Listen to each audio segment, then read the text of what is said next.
Hey, all you comic book readers and true believers, it's Tuesday, and I'm your ever-loving blue-eyed comic book guy, Mitch Harmon. You guys know what's up. Mitch's Picks.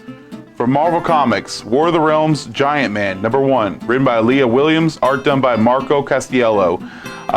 If you guys have been following the War of the Realms, the Earth has pretty much been fully taken over by Malekith and his forces. The Earth's been kind of carved up in different areas, but that doesn't stop the Avengers. Now they're trying to push back, and Freya is trying to get her own kind of secret group of characters together to go and take on the ice giants in their newfound Jotunheim, I guess you say, which is Florida. Don't know why they picked that. She recruits Scott Lang, one of the previous Ant-Mans, along with the other ones too, and Atlas as well, and modern day Goliath as well too. Basically asking all of them to grow to their highest height and then infiltrate the ice giant's kingdom and try to kill their leader. It's not Laufey anymore, it's the one who created the whole thing. This is a new series, 3-part miniseries coming out. It's not technically a direct tie-in to the War of the Realms. All these events are going to be taken on independently, but if you're interested in the War of the Realms stuff, or you're just a fan of Ant-Man, I highly recommend it. Check it out, guys. Check it out.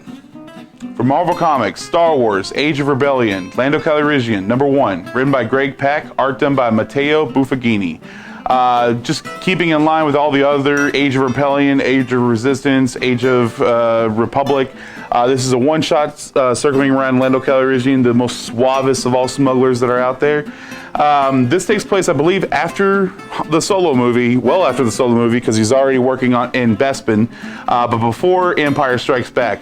Lando is learning quickly how hard it is to run a whole mining colony, especially one that is prone to having uprisings and revolts and so on and so forth. And so he has to take on a little bit of extra work to help pay for all of his citizens' wages and so on and so forth. Once again, just a little one shot, but if you guys are a fan of Billy D. Williams, or just like I said, the one most suavest and smooth smugglers that are out there, I highly recommend picking this up, guys. Check it out. From Marvel Comics, War of the Realms, Strike Force, War Avengers, one shot, written by Dennis Hallam, art done by Kim Jacinto. This is a one-shot spinning out from all the War of the Realms stuff. Captain Marvel is going through and trying to build a team to protect the rest of the world. As Captain America, he takes a team and goes to try to rescue Thor from all the ice giants. You saw that in the first issue of War of the Realms. And as Lady Frey tries to go to Svarthelm with the team to try to stop the Black Bifrost, which is allowing Malekith's army to quickly navigate through all the 10 realms, sorry. But this one revolves around Captain Marvel. She's building her own team with kind of a ragtag group of characters. You do have Lady Sif, but then you have the Hulkverine, Weapon H, Venom's part of the team, Winter Soldier, Black Widow, Deadpool. It's kind of just basically the heroes that are left on Earth try to kind of push back the ensuing forces the best they can, basically. But she has a really good moment in here where she talks about, it's like, we're probably not going to win. It's just to try to delay, I guess you could say. Like I said, this is a one-shot, kind of sets the stage for War of the Realms. This is they'd say to read this after 2, but something happens in this. They explained in #4, so just read it after #2, guys. But this is just a one-shot, so it's a standalone. I highly recommend picking this up, guys. Check it out. From Marvel Comics, Spider-Man Life Story, #3, written by Chip Zdarsky, art done by Mark Bagley. If you guys have seen my previous Mitch's Picks, you know that I've been picking this one almost every week because I just really cannot get enough of this. I absolutely love the concept of finally having an aging Spider-Man through the decades.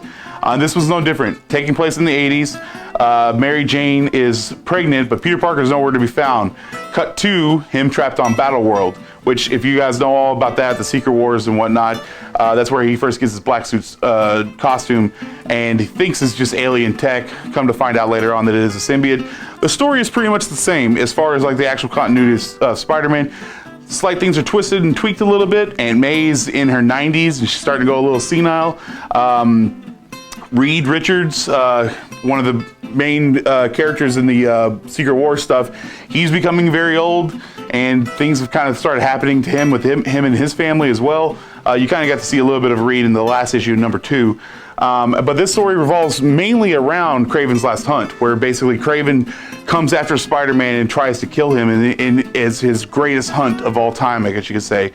This is number 3. I believe there's going to be 6 issues total, so we're about halfway through, guys. But these really beautiful art covers done by Chip Zdarsky and just a wonderful writing style by him too. Plus, anything Mark Bailey does, I recommend picking that up, guys. Check it out. From Dark Horse Comics, Blackwood, trade paperback, volume 1. Written by Evan Dorkin, art done by Veronica and Andy Fish. This is the beginning story of the story Blackwood. 4 teenagers kind of come to this school, Blackwood, who all have connections to the occult. Some are very, very much aware. Others are kind of just more thinking that they're possessed. Come to find out that they actually have magical abilities.